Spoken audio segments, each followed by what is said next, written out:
जादुई राखी। गांव में करिश्मा नाम की एक छोटी सी बच्ची रहा करती थी। करिश्मा के माँ बाप का बचपन में ही देहांत हो चुका था और करिश्मा गांव के मंदिर के पास रहा करती थी।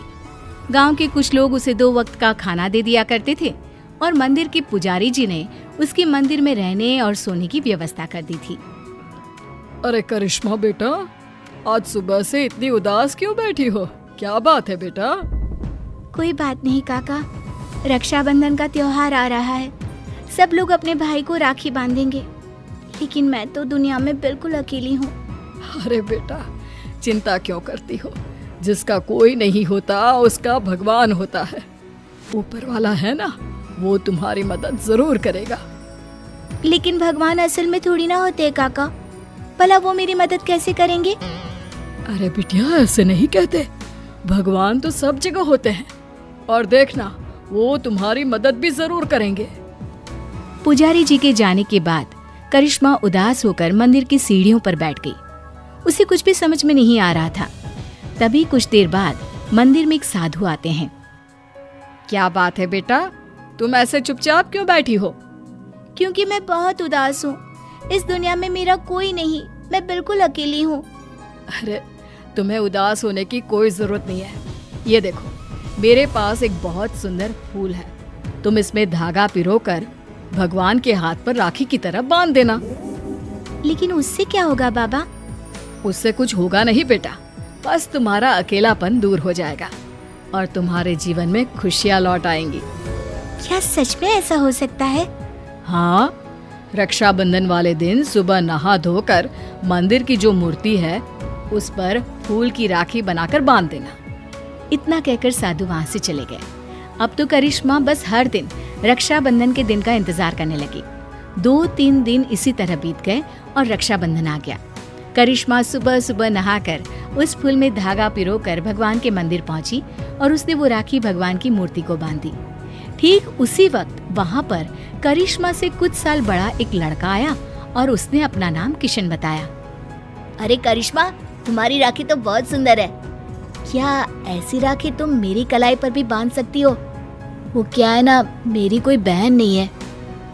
लेकिन ये राखी में जो फूल लगा हुआ है वो मुझे किसी साधु बाबा ने दिया था और मेरे पास दूसरा कोई फूल नहीं है। लेकिन मुझे तो तुम्हारे हाथ की बनी हुई राखी ही चाहिए, कहीं से भी लेकर आओ। अब मैं क्या करूं? भगवान ने बड़ी मुश्किल से मेरे जीवन में किसी को भेजा है। अगर मैंने किशन को राखी नहीं बांधी तो वो नाराज होकर चला जाएगा।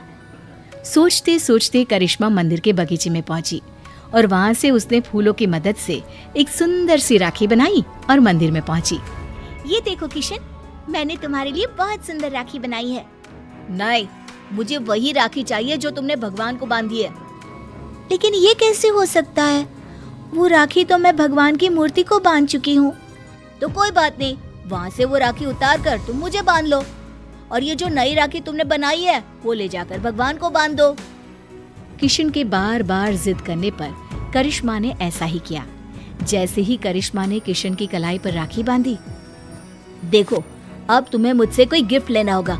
जब भी कोई बहन अपने भाई की कलाई पर राखी बांधती है तो बदले में उसे कोई ना कोई तोहफा लेना ही पड़ता है। लेकिन मुझे तो कुछ नहीं चाहिए। लेकिन अब तुम्हारा भाई आ गया है ना, अब से तुम्हें किसी के आगे हाथ फैलाने की जरूरत नहीं है। चलो, मैं तुम्हारे नए घर में लेकर चलता हूँ। करिश्मा किशन के पीछे पीछे चल दी। कुछ ही दूरी पर एक बहुत सुंदर सा छोटा सा घर बना हुआ था। देखो करिश्मा, आज से ये तुम्हारा घर है। ये समझ लो कि तुम्हारे भाई ने तुम्हें रक्षाबंधन का तोहफा दिया है। ये घर तो बहुत सुंदर है, मैं यहाँ पर रह सकती हूँ? हाँ हाँ, बिल्कुल रह सकती हो। इतना कहकर किशन वहाँ से चला जाता है और करिश्मा अपने घर में रहने लगती है। उस घर में खाने पीने की सारी चीजें थी। करिश्मा बहुत खुश थी और गांव के लोग भी खुश थे। करिश्मा को रहने के लिए एक जगह जो मिल गई। कुछ दिनों के बाद किशन करिश्मा के घर आता है। देखो करिश्मा, ये तो जादू हो गया। तुम्हारी बनाई हुई राखी तो सोने के कंगन में बदल गई। लेकिन ऐसा कैसे हो सकता है? मैंने जो राखी बांधी थी वो तो एक साधारण सा फूल था। नहीं करिश्मा, वो कोई साधारण फूल नहीं था। अगर ऐसा होता तो वो सोने का कंगन नहीं बन जाता। लगता है ये साधु बाबा का ही जादू है। उन्होंने ही मुझे वो जादुई राखी दी थी। लेकिन मैं सोने के कंगन का क्या करूँगा? तुम इसे अपने पास रख लो, ये मेरे किसी काम का नहीं। किशन वो सोने का कंगन करिश्मा को देकर वापस चला जाता है। करिश्मा सोच में पड़ जाती है कि आखिर वो सोने के कंगन का क्या करे।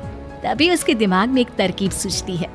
करिश्मा सोने की कंगन को बेचकर पैसे ले आती है और उन पैसों से उसने राखी बनाने का सामान खरीद लिया। इस तरह उसने अपनी एक राखी की दुकान खोली। अरे वाह करिश्मा, तुम्हारी राखी तो बहुत सुंदर है। सारी राखियाँ मैं खुद अपने हाथ से बनाती हूँ और ये ज्यादा महंगी भी नहीं है। हाँ, ये बात तो बिल्कुल सच है। तुम्हारी राखी बहुत सस्ती और सुंदर है। सही कह रहे हो भाई।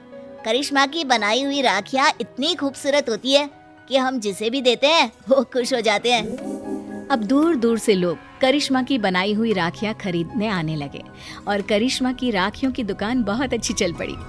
एक दिन फिर से किशन लौट कर आता है। करिश्मा, मैं तुम्हें एक बात बताना चाहता था। हाँ बताओ ना भैया, क्या बात है? देखो करिश्मा, मैं उन साधु बाबा का ही एक शिष्य हूँ और उन्होंने ही मुझे तुम्हारे पास भेजा था।